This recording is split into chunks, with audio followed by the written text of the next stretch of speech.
Hi, and welcome to the X22 Report. My name is Dave, and this is episode 531, and today's date is December 2nd, 2014, and the title of this episode is DHS Warning, Islamic State Attacks Can Come at Any Time. Let's get into the economic collapse news. Now, we understand that France, Spain, Italy, Portugal, Greece, Cyprus, Germany, UK, and many other private Western central bank countries, they are having a very difficult time. Now, France, right now, we see unemployment ticking up. And, of course, what is happening there is they're trying to create some type of business. They're trying to push the economy forward. They're trying to get the people jobs. And right now, France's socialist government is criticizing companies for not hiring despite major tax cuts designed to encourage job creation. Economy Minister Emmanuel Macron said Tuesday that a government plan dubbed a Pact of Responsibility has been a failure. The pact, announced by President in January, aims to ease payroll taxes up to about 40 billion euros, which is about $50 billion by 2017, in exchange for companies to hire people. But companies are not hiring people because guess what? The economy is continually shrinking. It's contracting, and they can't stop it. More and more people are being laid off. As more and more people are being laid off, guess what? They don't have that disposable income to go out and spend. So it's getting to be more and more difficult in these countries, and it's very hard to reverse this as it keeps heading down the rabbit hole. And you have to understand that most of these countries have a huge amount of debt. They borrowed from the IMF, they borrowed from the Eurozone, they borrowed, and they have a huge amount of debt with a lot of interest payments, and they're supposed to be getting revenue from the people who are working, but they also had to implement austerity. And when you pretty much cut programs, lay off, stop doing businesses with private businesses, there's more and more layoffs. And when you have these layoffs, there's no revenue coming into the government. They can't make their debt payments. So what happens? They go out and they ask for more money. This is happening in Greece right now. They need more money to make ends meet at this time. And of course, they're trying to get out of this situation, but they're stuck right now in the situation where they need about 10 billion euros just to survive. Here in the United States, we hit $18 trillion worth of U.S. debt. Now, of course, as we know, this is what they've been telling us, but we understand that the debt issue is more like $200 or so trillion. And right now, what we're seeing is that the debt has increased incredibly since Obama has taken office. Right now, the U.S. debt to nominal GDP as of September 30th is about 103%. It also means that the total U.S. debt has increased by 70% under Obama. I mean, think about that, 70% since he took office. Now, here are a couple things that the government would like you to believe about what's going on. On October 22nd, 1981, the government of the United States of America accumulated an astounding $1 trillion in debt. At that point, it had taken the country about 74,984 days, more than 205 years, to accumulate its first trillion in debt.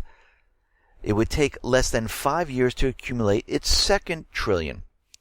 Now, here are some of the things that the government would like you to believe, that they can control it. They can get it under control, no problem. This is a massive lie, of course, as you can see. Politicians have been saying for decades that they're going to cut spending and get the debt under control. And when have they ever done this? You have only seen the debt go up every single time. In fact, the last time the U.S. debt actually decreased for one fiscal year to the next was back in 1957 during the Eisenhower administration. In fact, for the last several years, the U.S. government has been spending roughly 90% of its entire tax revenue just to pay for mandatory entitlement programs and interest on the debt. The debt doesn't matter because we owe it to ourselves. Well, again, this is another lie. Two of the Social Security trust funds alone, OASI and DI, own about $2.72 trillion of U.S. debt. The federal government owes this money to current and future beneficiaries of those trust funds, every single U.S. citizen alive. They can always selectively default on the debt. this is kind of another lie. People think that the U.S. government can pick and choose who it pays. They could make a big stink about China, for example, and then choose to default on the $2 trillion in debt that's owed to China. But this would rock global financial markets and destroy whatever tiny shred of credibility the U.S. still has. Others have suggested that the government could selectively default on the Federal Reserve, which owns about $2.46 trillion of U.S. debt. Again, possible, but given that the Fed, the issuer of the U.S. dollar, would become immediately insolvent, the resulting currency crisis would be completely disastrous. They can fix it by raising taxes. No, they can't. Just look at the numbers. Since the end of World War II, U.S. government tax revenue has consistently been roughly about 17% of GDP. They can raise tax rates, but it doesn't move the needle in terms of revenue as a percentage of GDP. In other words, the government slice of the pie is pretty consistent, and we can see right now that this cannot be solved at this point. And as more and more people are losing jobs, who are underemployed, the government is now receiving, guess what? Less revenue. So what does the government do? They borrow more. And this is why we're seeing such an increase in all of the countries, even here in the United States. But again, the Federal Reserve can create money, which it loans it to the United States government at interest, and we can see that this is spiraling out of control right now. Now, of course, as we know, they're trying to convince us that we are in this recovery with everything that's going on and everything that we see and all the things that we talk about, which with regards to unemployment, inflation, GDP, real estate, and of course, we're here at this holiday season where they're trying to convince us that everything is just fine, and we've noticed and we understand that Black Friday was a complete bomb. It decreased by 11%. People just are not spending. Well, Cyber Monday was supposed to be this fantastic push of sales, and guess what? Internet holiday shopping rose only about 8.1% on Cyber Monday. This was a big miss to expectations and is less than half the growth posted just last year. Last year, sales grew at 17.5%. This year, 8.1%. Now, if the unemployment rate is down at 5.8% or 9% or whatever it is, the made-up number, why aren't we seeing more people out there shopping? Something is terribly wrong. But don't worry, the corporate media, a lot of the economists are out there, and they're putting a spin on it. Cyber Monday sales growth is slowing as consumers embrace the convenience of online shopping, spreading out their purchases instead of being lured by one-day specials. So they're saying that they're just going to spread it out during this holiday season. The declining pace of growth reflects an early start to the year-end shopping season. And the best one is, yes, consumer spending is plunging due to a stronger economy. Does this make any sense to anyone? Basically, they're trying to explain away why people aren't spending. Well, it's very easy. People have been laid off. People can't find jobs. People are underemployed. And people do not have the disposable income to go out there and purchase. They're keeping their money. But of course, what is happening? The corporate media, the U.S. government, trying to convince us that we're in a recovery, trying to make us believe we're in a recovery to go out and spend. Of course, remember when Obama said, listen, we are in a recovery, but you just can't feel it. No, we are not in a recovery, because if I was in a recovery and everyone knew we were in a recovery, you would have a job. You would feel secure. You would have money flowing in. You would say, okay, I have extra money now. I know my job is secure. I can go spend it in retail. I can go purchase a home. I can purchase an automobile. But we're not seeing this. We're seeing the actual opposite. We're seeing the sales in stores contracting. This is why they're closing stores. This is why they're laying off people. Manufacturing factories are shrinking the workforces inside the companies because they realize they're not getting the business. Caterpillar, for instance, closed factories, lays off 40,000 people. Once they did this, they showed a profit and they said everything is fine, but it isn't, because what is happening? Their sales are still contracting, and basically what's going to happen and down the line is they're going to have to close another factory, lay off more people. All they did was buy time. This is what Staples is doing right now. This is what Radio Shack is doing now. This is what Sears is doing right now. They're buying time by closing stores, laying off people. They're hoping that this holiday season will push them and help the sales to get out of the mess that they're in, but it's not going to, and you're going to see a lot of these stores completely disappear. Remember when we came out of that other Christmas season back in 2013, and in January of 2014 we had a huge number of store closings? We're going to see the same thing happen right now. Now, it seems that it's all over the corporate media that after 4 months of a missed expectation, U.S. construction spending rose about 1.1% in October, beating the 0.6 expectation. And this is the highest month-on-month since May 2014. But it sounds like great news that there's construction going on and spending is increasing. But where did this come from? Well, not from the private sector, not because they're building homes for the people, because they're going out purchasing houses, not because they're building apartment buildings or stores or things like that. Most of it came from U.S. government construction spending, which spiked 19.3% in October. This is the most since 2006. So you can see what they're doing. They're using every single thing they can do to keep these numbers in the positive area, to make people believe that everything is fine and we are in this recovery, and we know for a fact that we aren't. And this is why we are seeing right now the gas prices coming down. I mean, there's many different agendas hooked to this, but one of them is to spur the economy and get it going for this holiday season. So what they did is they artificially lowered the gas prices to make people believe they have more money in their pockets to go out and spend in stores. But guess what? Like I said in my other reports, it is not working. Even Bill Dudley from the Fed, his message is that the U.S. economy is doing great, but it's not actually doing great, and therefore a rate hike would be too early. So it's doing great, but not doing great, and we're going to raise rates, but not right now. Fed's Dudley says oil price decline will strengthen the U.S. recovery. It will make it improve. The sharp drop in oil prices will help boost consumer spending and underpin an economy that still requires patience before interest rates are increased. The drop will especially help lower income households who are more likely to spend and not save the extra real income, he said. I think it's the actual opposite.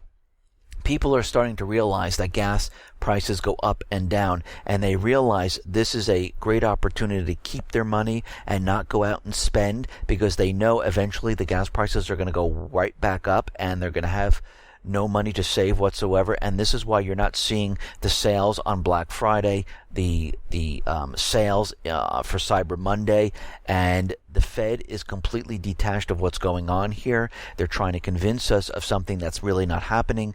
They did this back in 2008 when they told us there was no recession in their forecast, and it happened in the same year they were telling everyone that there's going to be no recession. So we know for a fact right now they are telling us the opposite of what's really going to happen. Now, even the IMF, Christine Lagarde, she is out there and she's saying the plunge in oil prices since June may hurt some crude exporters, but it's overall a good thing for the world economy. It's likely to be an additional 0.8% of growth for most advanced economies. Now, I'm not going to say anything about this except I don't think this is going to happen whatsoever. Everything that we've been talking about, the sales that we've been seeing, Cyber Monday, Black Friday, and as we come out of this holiday season, this whole thing is going to be a colossal failure for the central bankers because they have no idea what's going on. They're trying to convince us of a recovery, and they're running out of excuses at this point. And this is why the propaganda of the Islamic State, Russia, China, North Korea, cyber attacking, physically attacking the United States, UK, and Europe is being pushed right now because they realize that things are really starting to fall apart. Now, it looks like Out in Detroit, they are having major problems. It looks like a major cable failure sparked widespread power outages throughout the city. Detroit City's major cable failure for power outage. Detroit outage is affecting all customers on the PLD grid. The outage is preventing power from being delivered to police stations, schools, traffic lights, and other city-run facilities and services. And this is a glimpse of our deteriorating system here in the United States, because again, the central bankers are using their money across the ocean to start wars, to give aid to certain countries, to keep puppet governments in power, and none of this is being used to fix the infrastructure here in the United States. Roads are falling apart, the power grid is falling apart. Everything is getting older, and nothing is being done to keep everything running. And we can see that these people should have been, and maybe many of them have been, prepared for something like this, where a power outage would occur, water would be shut off. And again, as we can see with this propaganda of cyber attacks against the power grid, cyber attacks against the financial institutions, we all need to be prepared for something like this when it does occur. Now, as we know, Common Core was put into place to pretty much brainwash all our children to think like the government, to pretty much rewrite the rights of the people, to make it look like they're privileges that the government is giving to the people and they can be taken away at any time, to make it seem like that, that you need to go into a fenced-in, caged-in area to speak freely, that you can't own a weapon, that you can be searched at any time, and they're trying to chip away at the rights of the people. And they push this onto many of the states, pretty much any of those that would accept the federal funds. And once they did, they had to accept Common Core. And we're starting to see a lot of the states fight back and say, you know something, we're really not into Common Core. We're seeing a lot of problems with it. The Lieutenant Governor Reeves from Mississippi said he's thinking about scrapping Common Core, and he's all for it, and replacing it with something else. The Republican said he wants to form a task force of parents, teachers, and business leaders to investigate a new curriculum to replace Common Core, which has been under fire in the state of Mississippi. And Reeves said that he was inspired to junk the curriculum because of what happened in Oklahoma with Common Core and with other states that have experienced Common Core, and said, you know something, this is really not for our state. He believes that the education decisions must come from local communities, from the parents, from the educators in those communities, and I completely agree with him.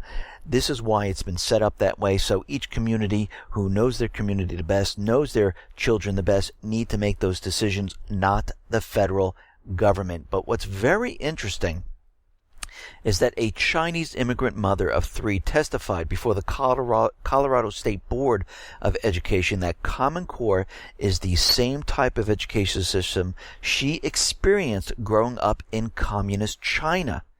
Lily Tang Williams told the State Board, "I do not buy into Common Core. I'm here to oppose that strongly. I grew up under Mao's regime, and we had the communist-dominated education, nationalized testing, nationalized curriculum, and nationalized indoctrination. The government used the household registration and personnel file system to keep track of its citizens from birth to death. Student files, which documented everything: age, gender, parents, their job, political class, religion, siblings, home address, your grades, awards, punishments, politically incorrect speeches, bad behaviors. Then this file followed me to my high school, college, my first job, my future jobs. It was shared by all government agencies and employers.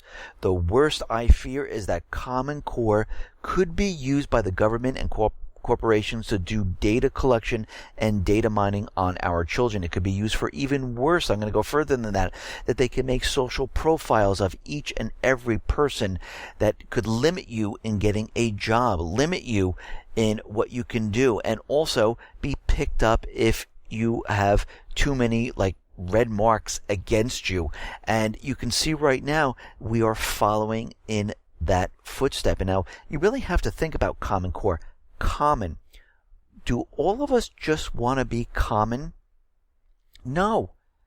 we all are individuals. We all have different experiences. We all have different abilities. We all have different thoughts. But what they're trying to do is make everyone common, everyone the same, everyone learn the same. Don't have ideas. Don't express yourself. They want none of this. And this is why they're trying to push this on every single person.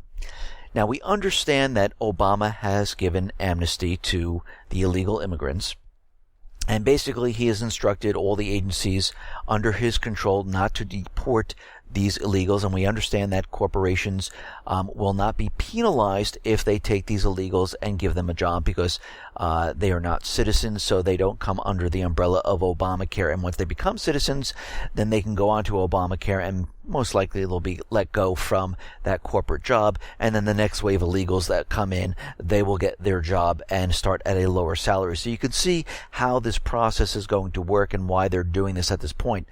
A researcher from the influential Heritage Foundation estimates that the cost to U.S. taxpayers of President Obama's pending grant of amnesty to millions of illegal immigrants will be around $2 trillion. That is a lot of money, but again, they do not care at this point. The central bankers, the corporations, they want this to happen, and this is why Obama waited for after the elections to sign that executive order, because he knew the people were completely against this. Right now, it looks like Congress is putting together bills to counteract what Obama has done right now. We'll have to watch that and see how that goes forth. Now, in North Korea, it seems like the United States is starting to demonize North Korea once again. North Korea is having certain military drills right now, and it looks like the leader of North Korea is thinking about making an elite revolutionary army and enhancing its combat capability because of what he is seeing out in the world. He sees war coming, and we are seeing this from many nations right now. We're seeing it from Russia, we're seeing it from China, we're seeing it from Syria, we're seeing it from Iran, North Korea, because you have to remember all these countries, these are the countries that will be going, that the United States government, the central bankers will be going after.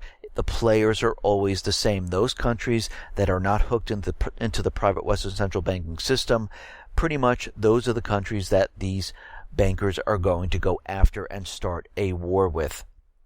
Now, we understand that Putin pretty much scrapped the South Stream pipeline, and it's going to cost Europe quite a bit of money here. European companies will suffer direct losses valued at no less than 2.5 billion euros from the frozen South Stream project. Japanese companies will lose an order worth about 320 million euros, thus bringing the overall foreign losses from freezing the project to almost 2.82 billion euros. Duran Europipe was supposed to supply about 50% of pipes for the first spur of the South Stream pipeline under a contract worth 500 million euros. So a lot of companies are going to lose a lot of money. And what happens when this happens? Basically, profits fall, people get laid off, and everything pretty much just gets worse as time goes on. Now, out in Ukraine, it seems the self-defense forces have made a deal with Kiev. They have another ceasefire to stop fighting in the Donetsk airport area. And right now, it seems like Kiev has not confirmed the truce between the two. The announcement by the Donetsk authorities that an agreement has been reached on the ceasefire at the Donetsk airport to start on Tuesday evening still has not been confirmed by the Ukrainian side. And the fighting is still continuing. We'll have to see what happens later on, because the agreement was supposed to go live today. And so far, no word from the Ukrainian side. And like I said, the Ukrainian side, they are preparing for a huge offensive in the southeastern region. What they're doing right now is they're saying they're going after terrorism, and they're using their anti-terrorism forces. So this is really not an offensive at this point, and it's just a play on words. And this is basically what they're doing at this point. Now, NATO, they are setting up 4 trust funds to provide assistance for Ukraine in military reforms. NATO Secretary General Jens Stoltenberg said the funds were intended to reform and modernize the Ukrainian army in 4 sectors: logistics, command and control, cyber defense, military medicine, and rehabilitation of the injured. So right now, NATO is getting very, very involved in Ukraine, and as we know, they want Ukraine to join NATO, they want Ukraine to join EU, and this was the whole purpose of the coup d'etat. Now, Ukraine is looking to have a pretty much visa-free regime with the EU in 2015. Ukraine President Poroshenko has called for canceling visas between Ukraine and the European Union. We need to speed up the conclusion of an agreement on a visa-free regime. We promised to establish a visa regime in 2015, and we need to do it without fail. So we can see right now they're pushing this very, very hard, and this is one of the reasons why they're building this wall between Ukraine and Russia. This is only one of the reasons. The other reason is they're trying to keep out Russia, of course, and they're trying to set up a visa-free regime with the EU. Now, out in the Middle East, we are now seeing more fighter jet bombings in Libya. Airstrikes on a town west of Tripoli carried out by forces loyal to Libya's internationally recognized government. And is that for sure? We don't know, but we know there was a bombing in this area. The strikes targeted 3 locations, included a food supply storage area, a fishing port, and another unspecified target outside of the city. And this is according to local authorities and military officials in that area. And we're seeing that Kuwait and Egypt, they are preparing for an invasion of Libya and Yemen. They're going to try to restore order there. They're going to try to restore the puppet regimes in these areas. We see the United States and France setting up bases outside of Libya, and eventually they'll be planning on moving into this area. They're using the Islamic State to say these are the countries we will need to get into because they are filled with terrorism. And of course, as we know, that bill is still floating around Congress where they can go after any type of terrorist organization, Al-Qaeda, the Islamic State, Khorasan, Boko Haram, or any other terrorist organization that is not listed. This is what they used previous, but they only had Al-Qaeda listed, and this is why they were able to use drone strikes in each one of these countries: Libya, Lebanon, Yemen, Iraq, Pakistan. And right now they're trying to expand this to include the Islamic State because, as we know, the Islamic State is the new terrorist group. Now, there are reports that the Lebanese army has captured Baghdadi's wife, and he has many different wives, and again, we don't know for sure if this is one of his wives. They're saying it is, and an army source said that the intelligence officers arrested Baghdadi's wife and their son more than a week ago, and they tried to enter Lebanon from Syria using fake IDs after receiving a tip from the Western intelligence agencies. But what is probably more surprising is where his wife was coming from. She was one of the 150 women released from a Syrian government jail in March as part of a prisoner swap that led to the release of about 13 nuns taken captive by Al-Qaeda-linked militants in Syria. So again, what is this going to be used for? They're going to try to use this as a bargaining chip, but we'll see how this really plays out because we know that Baghdadi is controlled by the CIA, Mossad, MI6, and of course, Israel, UK, United States.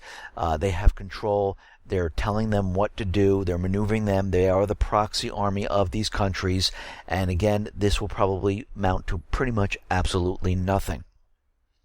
Now, the U.S.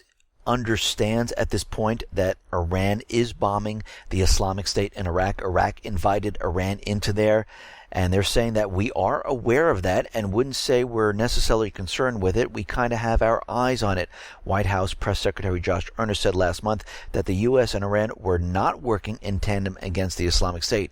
We won't share intelligence with them, but their interest in this outcome is something that's been widely commented upon and something that a couple of occasions has been discussed on the sidelines of other conversations. For its part, Iran's leadership has made it clear it is not targeting the Islamic State in efforts to assist the U.S. And again, they're keeping an eye on Iran just in case Iran pretty much threatens the U.S. forces. Now again, Iran is most likely really hitting the Islamic State and those forces, where the United States and the coalition is not hitting the Islamic State. Again, the United States and the coalition have been pushing the Islamic State into Syria to clear out the eastern side and the northern side, because they have the Free Syrian Army coming up from the south. They have the broken, not well-organized Free Syrian Army in the north, but they have the Islamic State, which is their other proxy army, coming in from the north, and it looks like they're getting ready to surround Assad. Now, what's very interesting, out in the Indian Ocean, the U.S. Fifth Fleet lost a box containing radioactive isotopes. A storage box that contained radioactive isotopes was lost in the Indian Ocean. The same element, strontium-90, caused the radioactive contamination of the area around Chernobyl power plant following the nuclear accident in 1986. The incident occurred on November 13th. The exact location where the incident happened has not reported. The area where the storage box was lost is under the responsibility of the U.S. Fifth Fleet. So for right now, this is most likely just floating around in the ocean, or it's sunk to the bottom, and they don't know where it is at this point. Now, does this mean another organization or another group can pick it up and use it later on to make it look like, we got our hands on radioactive material? Yes, it could. And here we have the Islamic State out there telling us that they have developed a dirty bomb, and they got their radioactive material from Mosul University. And we have to think back. Remember when President Obama said that he would only put boots on the ground in Iraq and Syria if the Islamic State acquired some type of nuclear weapon? Isn't it coincidental that they've just acquired a dirty bomb? And there are messages that are coming out of the Islamic State saying that, by the way, the Islamic State does have a dirty bomb. We found some radioactive material from Mosul University. In another, somewhat confused message, he said a dirty bomb would be terribly destructive if it went off in London, because it would be more of a disruptive than a destructive weapon. And we can see right now that they have this weapon. It's nuclear. Will Obama come out and say, this is our opportunity? We are now putting boots on the ground, and we have to remember they've been preparing this for quite a while. They have a division headquarters set up that can support between 10,000 and 30,000 soldiers.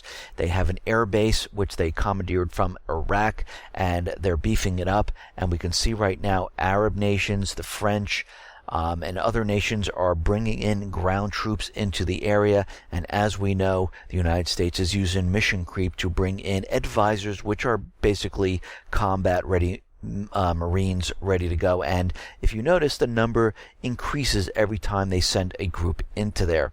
Now, it seems that the United States and Saudi Arabia are holding discussions about the possibility of targeting the regime of President Assad, according to a top source in Assad's regime. The source said the information was intercepted by Russia. The Assad regime source said meetings in Russia centered on an urgent information intercepted by Moscow that the Saudis were discussing with the U.S. and other Western allies the possibility of striking Assad's forces during a planned counterattack against the Islamic State position in Syria.